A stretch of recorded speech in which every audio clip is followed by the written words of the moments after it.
Welcome to Crowley House Flower Farm. This week was similar to all the other weeks. It just is repetitive. We're cutting ranunculus, we're planting, we're making market bouquets. So I thought I'd spice it up just a little bit with showing you a little bit of my personal garden. So it's super important that you have something that is your own and that can be something like this is Sunday. So this is the day that I normally would go and just kind of putter in this garden. And I haven't been in this garden for a while. And it's spring and there is just weeds everywhere. So I'm a little overwhelmed, but I'm just taking it in little chunks and just weeding out what I can, getting ready to add some mulch, and then I'm just planting up just a few new things. Anyways, I thought I would give you a quick little tour. So this garden is a work in progress, but somebody helped me put on all these little stones and it just is way too many. So I did get some Irish moss to put in between. So I'm just going to move some of these stones out, just make it a little bit more kind of like spaced out. And you can see that I've gotten some Pieris that I've just planted. They're pretty close together, but I want them to kind of grow together, and I'm going to take out some of those trees over the years. And so I want them to kind of, I don't know, I saw it at the Japanese garden. It was really pretty, and I kind of estimated how far apart they were. I have another one that's tucked back in there. They are shade loving. They can tolerate some sun. But anyways. So I have some of the tulips right along here that are from that plethora that we got for free. And then I have some ferns. They don't look so good, but this is the time of year you're going to cut back. You're going to see some of the new little fronds coming on. So I'm going to give those a quick cut and then I always set my pots where I kind of think I want them. So this garden gets, mostly shade, a little bit of sun directly. And so I can do kind of a mix of things. It's just been kind of fun. So I have some Solomon seal just starting to peek through. And what else? This is my patch of iris that just keeps going and going and going. So this is just next to the house where those are, I think, the office and then a bedroom window. So you can kind of see this. It's really pretty. Just have some lilies, some heuchera, which I like that dark burgundy look to it. Set against. This is a variegated dogwood. So our sauna's just over there. And then there's a little water fountain back there, which my kids got me years ago. It's like a little copper one. I just have to clean it up and get it working. And then there's some peonies in here. Look at these, you guys.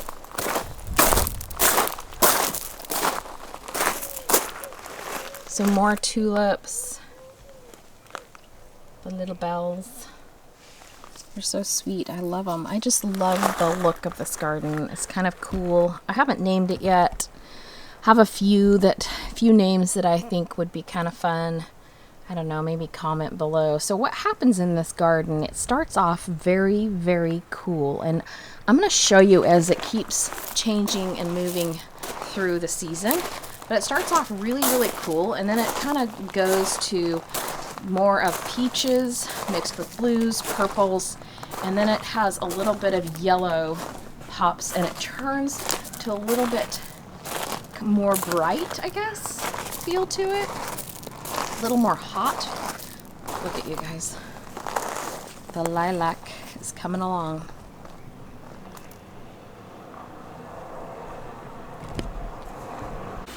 Okay, so I got these guys here at Trader Joe's. These are jasmine plants, or trailing jasmine, and look how gorgeous that is. But these, I have a plan to put them next to the yurt. They're gonna trellis over in the front porch. So eventually we'll have just this beautiful, romantic, blooming jasmine growing over, and it's an evergreen. So in the spring and summer it blooms these great white and pink blossoms that just literally smell fantastic. Like, they are very, very scented. If you don't like scented things, it's probably not the best. But in the wintertime, though, we'll still have this really pretty, romantic, trailing foliage. The hope is that to cover the whole front porch with this, and then that to be just like the most romantic thing ever. But I still need to get pots, because we tried to do a trailing plant this last year with a what is it called? Clematis. Clematis, thank you. I was like, I can only think of what we call it, but not what it's actually named. If you listen to our podcast, you'll know. We tried it with a evergreen blooming clematis, but it didn't do great in the soil around our yurt because it's really rocky, because there's a lot of gravel there. So I think I want to try and do some really big pots on either side. Maybe something really colorful, like a green or a blue, maybe even a pink. Just something fun and different to grow these jasmines out of, so that they have the proper soil to really grow and a lot of room. So that's the plan right now. I think that's gonna be really pretty, right? I think so too. At least it's worth a try. It's worth a try, and these are only like $9 at Trader Joe's. So, you know, that's nothing. So, yeah. I was having this like daydream today, and I do that a lot. But I was like thinking about the yurt garden, because that's like the love of my life is my yurt garden, and I really want to get some mint this year. So mint can be very like invasive in that it spreads, but I have a section of my garden that I kind of want it to spread in, and I kind of want like a lot of mint. You know, haven't talked to Emma about this yet. I was thinking about it. Yeah. I just want herbs, and mint is like one of my favorites. That and lemon balm. Yeah, and I think it would be such a good like cover, because like, our goal is to get the whole yurt garden to be like completely lush and covered in this amazing oasis for bees and butterflies and birds. But we're in the process, you know. I have a lot of plans, especially I also want it to be seasonal, as in like each season there's something beautiful in it. It's always like really pleasing to the eye. Still learning what to do with that and like what we want to do, but we're getting there. I have ideas, a lot of ideas, but it's doing the ideas. When's the time to do the ideas? But yeah, anyway, I'm gonna cut all of the ranunculus for bouquets today, and we'll see where we go after that.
Okay, so we just started cutting on our 2 new succession plantings. So we had the 1 row here. Let me just show ya.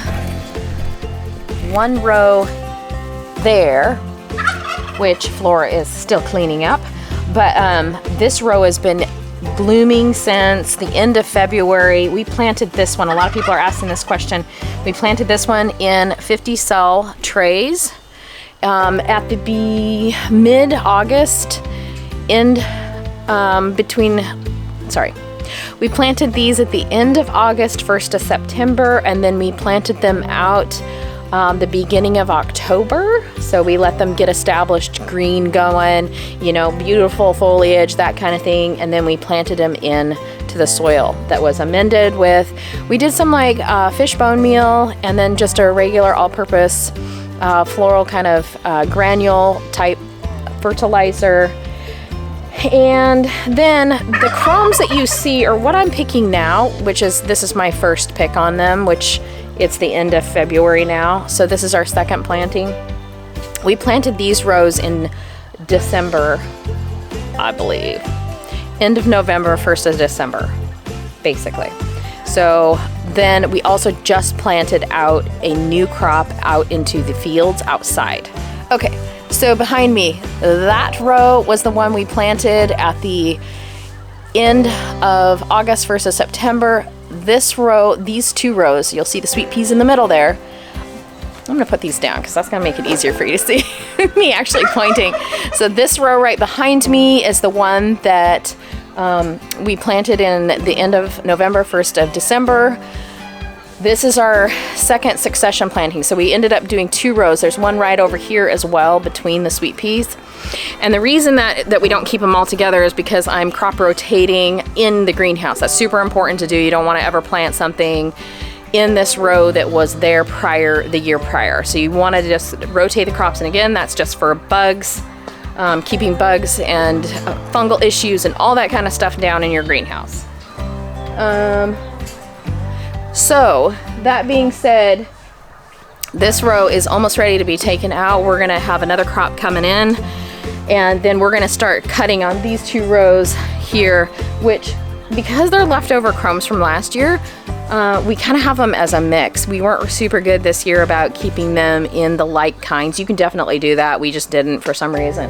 So they're just basically kind of a mix that goes through there, which is fine because a lot of these go into mixed bouquets, and so we're not super worried about having like kinds together. We also do cut some popular colors that are the sellable colors, which are the peach, the cream, the whites, and I said peach already. Peach, white, creamy, those kind of colors always sell for us. So we tend to cut those as a straight bunch and sell those off at the wholesale market. But, okay, I hope that was helpful. Anyways, I'm back to cutting our orders and getting our market bouquets ready for this week. I'm gonna go through that little recipe with you guys.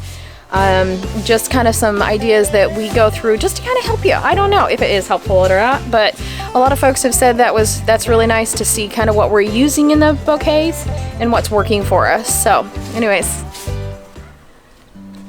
so I've just finished cutting my ranunculus and anemones for our wholesalers. So I was just going to chat a little bit about how we bucket them and how we price them out. So generally for our buckets, we'd like to put about 5 bunches, and the ranunculus tend to pop their heads. So you got to be a little careful. Some people like to wrap them with like a paper or something like that, or wrap the whole bucket. So you can purchase this like paper that goes around the whole bucket and then kind of sleeves up the side, and then just protects the whole shipment as it goes on to your wholesaler, so it doesn't pop a head. So we put 5 bunches in a bucket, and sometimes more, but generally it's always 5. On pricing at the beginning of the season, so if you're really early with some of those whites, creamies, and like the peachy salmon colors, those tend to fetch anywhere from $20 to $15 for $20 to $15 per 5-stem bunch. So on the other colors like burgundy and the pinks and the picotees and those kinds of things, those tend to fetch only around $10 to $9 in my neck of the world. Sometimes you can ask a little bit more for them, and again, this is just the wholesale price. So then as the market gets flooded with more and more of the ranunculus coming on and people have them, it pitters out to the around $9 to $10 a bunch for any color that there is. So it's kind of, pricing your flowers is kind of like a stock market.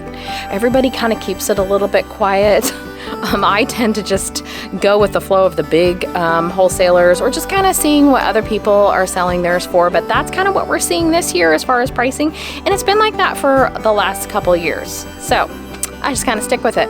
Anyways, I'm going to show you our recipe that we are using today to make our mixed bouquets. So for our recipe today, we've got 3 ranunculus. We're going to put in 2 of the anemones. And then this is, we're putting 2 of these or 1? Sorry, Riley. 1. We're going to put in 1 of these just kind of airy, fillery flowers. So this is grown as a cover crop in our area. And it's called rapeseed, or also known as like a mustard seed. That's just going to give us that kind of full, airy feel to the bouquet. Hello, little man.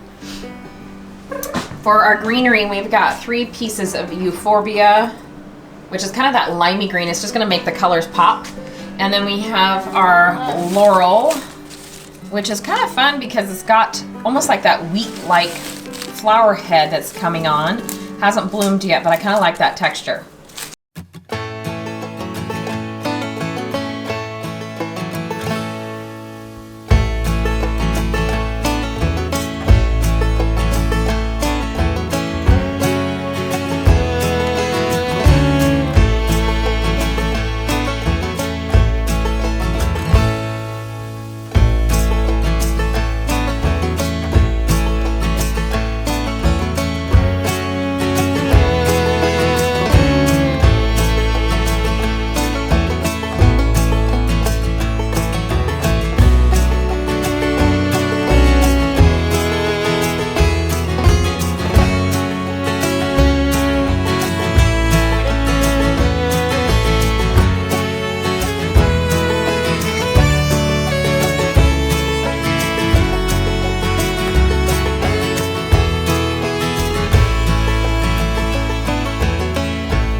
This is our no-dig garden, and we are starting to plant some ranunculus. We got it all ready, prepped, and excited to get these outside. So what I'm doing right now is I had a little bit of water with just a little bit of fish fertilizer, and that will act as like an extra boost for them, especially because they're going outside and it's a little bit harsher environment, but that should just give them a little extra. So I have some loose ones, and I just soak the bottom roots a little bit and then get it ready, and then we'll be planting that.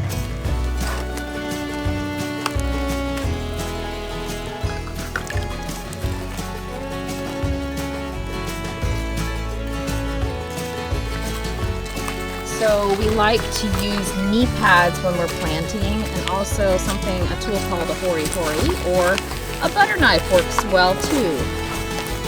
But it just makes for great planting.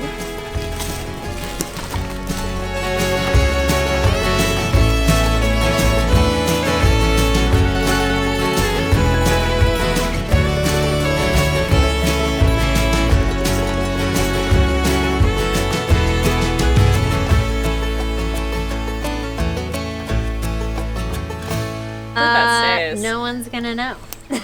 Okay, I'm filming. Just act natural. Our handy dandy contraption. What did you guys do? You know, really sturdy piece of twine to hold on this huge load. It's going to work. It's not even baling twine. It's like our twine we use for design work. Jason's gonna see this and be like, whatever, it's fine. No. It works. It's It's like, better than nothing. Why didn't I think of that? Yeah. You Brilliant. your own nose. Watch, it'll probably like fall off. It's okay. I said you could sit on it. I'm not gonna sit on that. That's so dangerous. Okay, why don't you sit on the back I'm for going like to. side saddle? I will. Okay. Well, or I'm going sit like back. facing the back, and then like if something happens, you could tell me. I feel Okay, like- guys, drive Woman.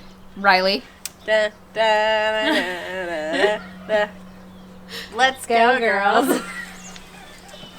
Ooh. This is very, I need to grab this. Oh my god. Hold on, I'm trying. Shiley, you wanna come too? No. Come here. That's dangerous. Okay, I'm gonna hold on to this.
You're filthy. What are you doing?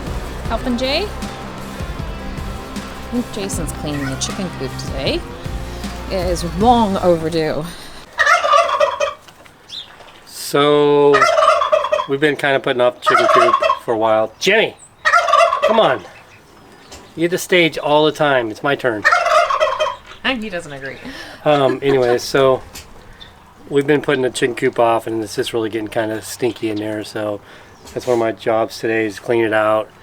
And I got to figure out how to keep the birds from pooping in the nest. I think I got them. There's too much room in there for them, so I need to shrink it up and make it smaller for them, so where they'll just lay eggs in there and not make a huge mess, because it's just a constant mess trying to clean it up. So anybody's got any ideas on how to prevent that, how to maybe how to get them to roost at night and on the roost and not in the nesting boxes, let us know. No, but those eggs aren't supposed to smell either. I mean, it's just straight poop, so.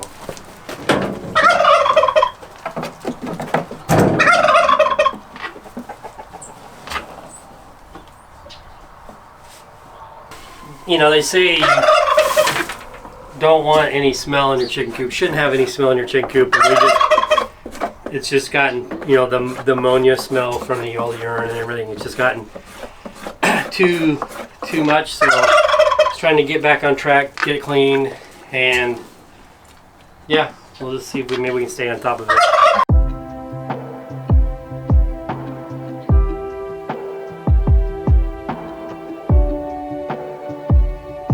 Mom's making fun of my outfit, but No, I'm not. yeah, you are, and it's really cute. Okay, you're stylish. sad. Cute shoes. Thrifty. Okay, can you show them the bouquet that we made? Yeah. So this is a very large wrap bouquet. Very with a cute little ribbon. Riley is gonna go deliver. Yes. And it's got an eco-fresh wrap at the bottom. So It's done here. yeah, and then we just make this beautiful wrapped portion, and I don't know if you can see that very well. The lighting is kind of strange. There you go. Woohoo! So pretty. I like love the. that. I like Very it. fun. Okay. All You right. got your bucket of flowers? I do now. Okay. Out the door you go, sunshine. Bye-bye. In a cute outfit. In your cute outfit that you thrifted. Okay, have a lovely drive. I will. Okay, be nice to the flowers. So here's our finished bouquets that are gonna head out the door tomorrow morning. So I gotta get them in the cooler. And I'm gonna go take some time in my personal gardens.